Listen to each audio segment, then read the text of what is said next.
All right, strap in everyone because today we are tackling some seriously mind-bending stuff. Oh, yeah. Yeah, we're going deep on paradoxes of the universe. The stuff that just makes you go, wait, what? I love this stuff. The universe loves to break its own rules. Exactly. And for this deep dive, our source material is, well, let's just say it's a little unconventional. Oh. Yeah, I found this text file online, just floating around the internet. It's called Paradoxes of the Universe That Will Blow Your Brain Away .txt. Well, you can't judge a book by its cover or a text file by its name, I guess. Right. And who knows, maybe this is where the real juicy stuff hides. I'm ready to have my mind blown. Okay, so picture this. You're out on a clear night, looking up at the stars. Beautiful. Always. One of my favorite things. But have you ever thought, if the universe is truly infinite and full of stars, shouldn't the night sky be completely lit up? That's a great question. And it's the heart of what's called Olbers' paradox. You see, a while back, people thought an infinite universe would equal an infinite number of stars. So constant starlight, all the time, everywhere. Right. But obviously that's not what we see. Yeah, we see those beautiful points of light, galaxies, and even the vast darkness between them. Exactly. So something's got to give with that whole infinite light thing. And that something is, or a few things actually. But mainly, it boils down to the universe not being static. You got it. Remember the whole Big Bang idea? The universe is always expanding. Okay, I'm with you. But how does that explain a dark night sky? Think of it like this. Imagine a baseball being thrown to you. Okay. Now, imagine the thrower is on a train moving away from you as they throw. The ball's still going to get to me, but it'll take longer. And it'll lose some energy on the way. So you're saying starlight's kind of like that baseball, losing energy as it travels through the ever-expanding universe? That's the idea. The light from those super distant stars hasn't had time to reach us yet. The universe is growing, stretching that light's journey, even causing something called redshift. The light's wavelength gets stretched, shifting towards the red end of the spectrum. And on top of that, light has a speed limit. It's fast, sure, but not instant. So we're limited by how far back in time we can actually see. So the darkness is like a cosmic time capsule, showing it's the universe's past. And evidence of that expansion. Whoa, this is really blowing my mind. We're only seeing a glimpse of how the universe used to be, not necessarily how it is right now. That's the universe for you, always full of surprises. Yeah. And speaking of surprises, get this. All those stars, galaxies, everything we can actually observe, it makes up only about 5% of the total universe. Hold up, you're telling me 95% of the universe is just missing? Not missing, exactly. More like invisible. We call this the 95% problem. That missing chunk is made up of two things we can't directly see. Dark matter and dark energy. Dark matter, dark energy. It sounds like something straight out of a sci-fi movie. Oh, it definitely sounds like fiction. But the effects are very real. Dark matter doesn't mess with light, that's why we can't see it. But it's got this gravitational pull that affects how galaxies clump together and how the universe is structured overall. So it's like the universe has hidden scaffolding holding everything in place. A great analogy. Now, dark energy is even weirder. We think it's the reason the universe is expanding at an increasing rate. Like a mysterious force pushing everything further and further apart. Okay, so we have this invisible scaffolding and some mysterious pushing force. And we can only directly observe like 1% of it all. Yep, it's like peeking through a tiny keyhole at an enormous, mysterious room. Who knows what wonders and secrets are hidden in there? I'm starting to get a headache just thinking about it. And, thinking about hidden things, let's talk dimensions for a second. Ah, yes, stepping outside our comfortable 3 dimensions, plus time. Right. But what if I told you there could be a lot more dimensions out there than we can even perceive? Well, that's where things get really interesting.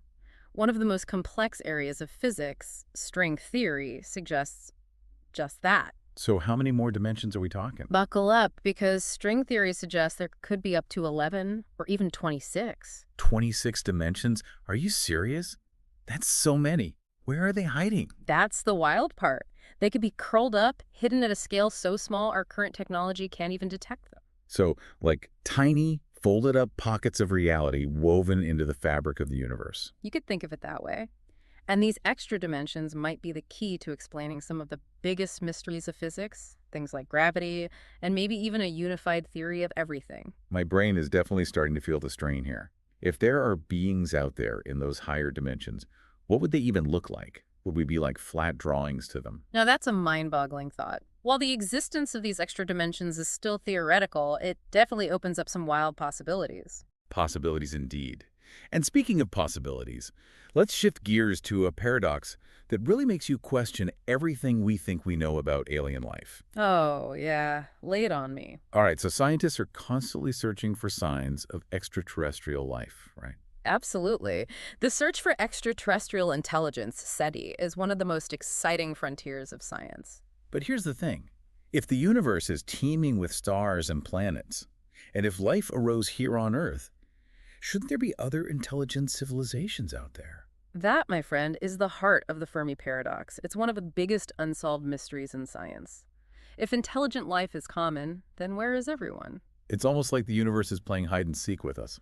Maybe it is. There are so many possible answers, each more mind-boggling than the last. Some scientists believe we might be alone in the universe. A sobering thought. Yeah, a bit lonely, to say the least. Others propose that civilizations might be inherently self-destructive.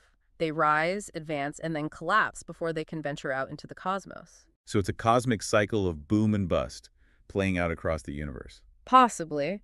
Then there's the idea that the vastness of space and time makes encounters incredibly improbable.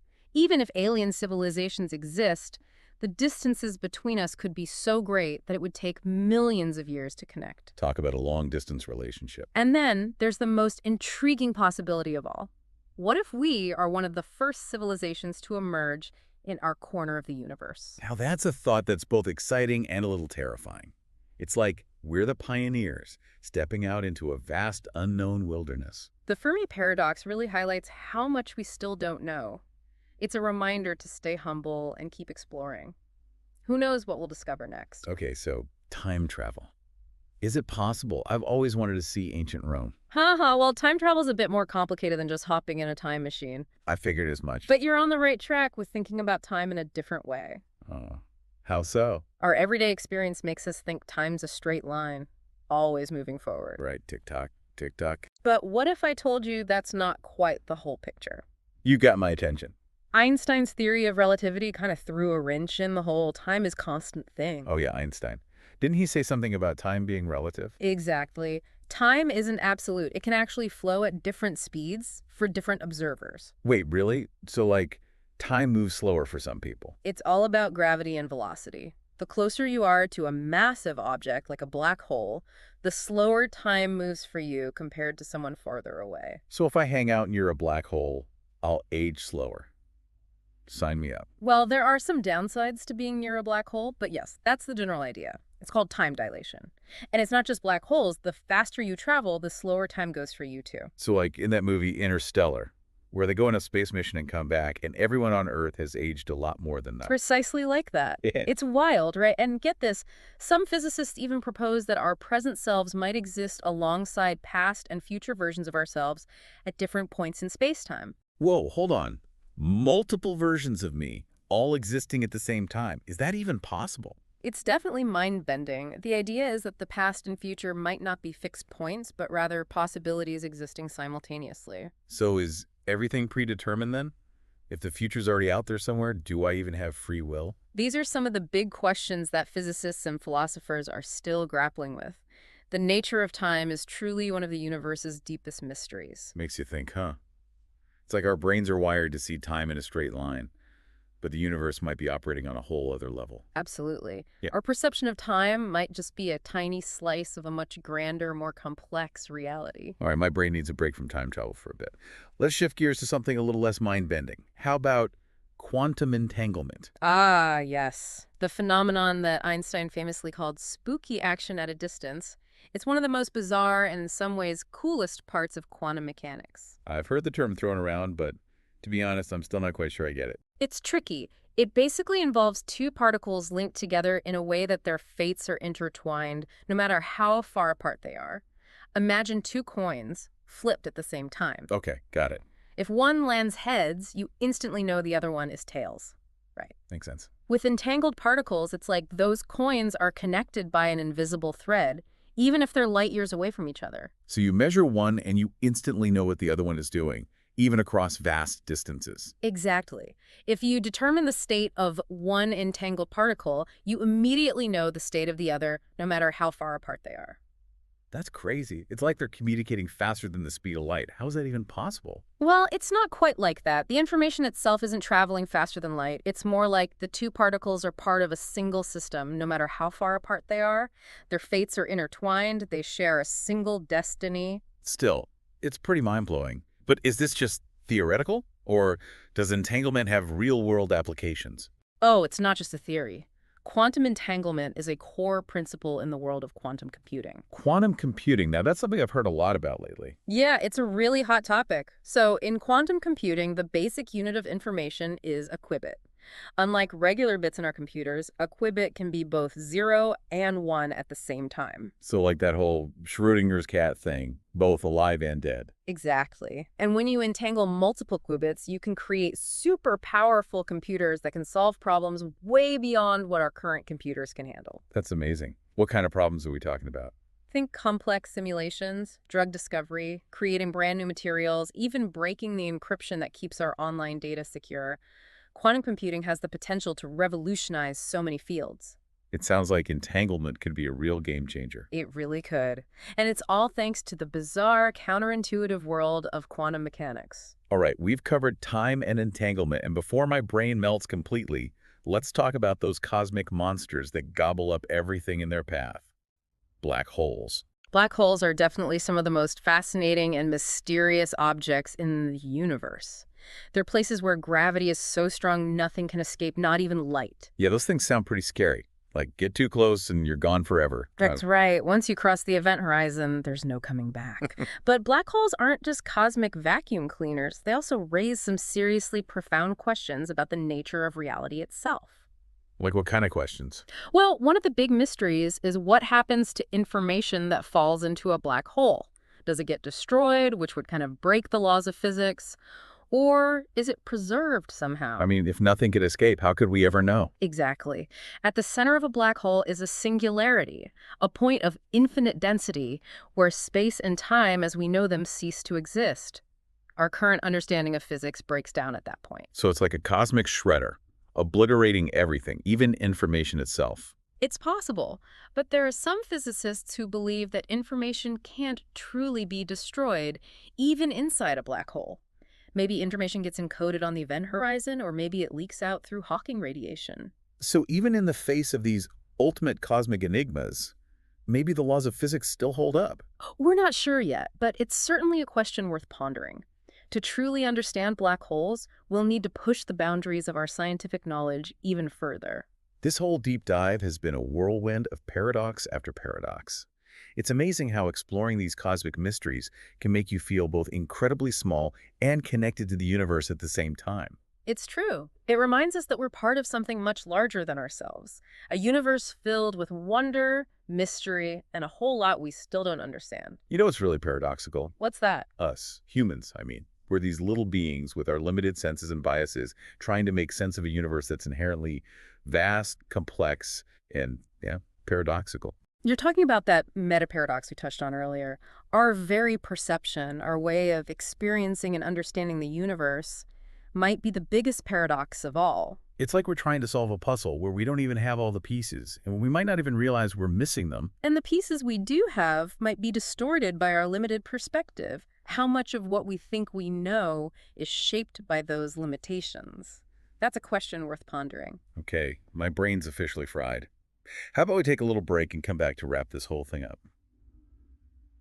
Okay, I think I've recovered enough brain cells to handle a few more paradoxes. I hope so, because we've got some more mind-bending concepts to explore. Bring it on. But seriously, it's amazing how thinking about these cosmic riddles can make you feel so insignificant and yet so connected to the universe all at the same time. It really puts things in perspective, doesn't it? It's a reminder that we're part of something much grander than ourselves. And it's not just about finding the answers, it's about the journey of exploration itself. The universe is full of these amazing puzzles, and trying to solve them is what keeps us pushing the boundaries of knowledge. I couldn't agree more. These paradoxes highlight the limits of our current understanding and remind us to stay curious, to always be questioning, to never stop exploring. Okay, so before we wrap things up, Remember how we talked about that meta-paradox? The one about us humans trying to grasp a universe that might be inherently paradoxical? Oh yeah, the idea that our perception might be the biggest paradox of all. What if, instead of getting stuck on those contradictions, we actually use them as a springboard for new discoveries? That's an interesting thought. Instead of seeing these paradoxes as roadblocks, we could view them as opportunities to think differently, to challenge our assumptions about how the universe works. Right, they force us to confront the limits of our understanding and to imagine new possibilities. Maybe the key is to embrace those paradoxes, to see them as invitations to delve deeper into the mysteries of the universe. Maybe we need to let go of the need for everything to fit neatly into our current models of the universe. To be open to the idea that the universe doesn't owe us easy answers. I like that. It's like those optical illusions where you see one thing and then suddenly your perspective shifts and you see something completely different. Maybe that's what we need, a new perspective, a new way of looking at the universe and our place within it. It's all about embracing the unknown, accepting that some things might forever remain beyond our grasp. And that's okay. In fact, it's pretty exciting.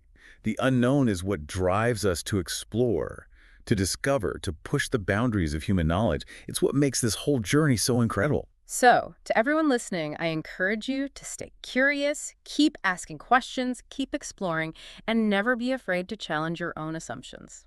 And that's a wrap on this deep dive into the paradoxes of the universe. We hope you've enjoyed this journey as much as we have. It's been a real mind-bender, but it's also been a reminder of the incredible beauty and mystery of the universe we live on.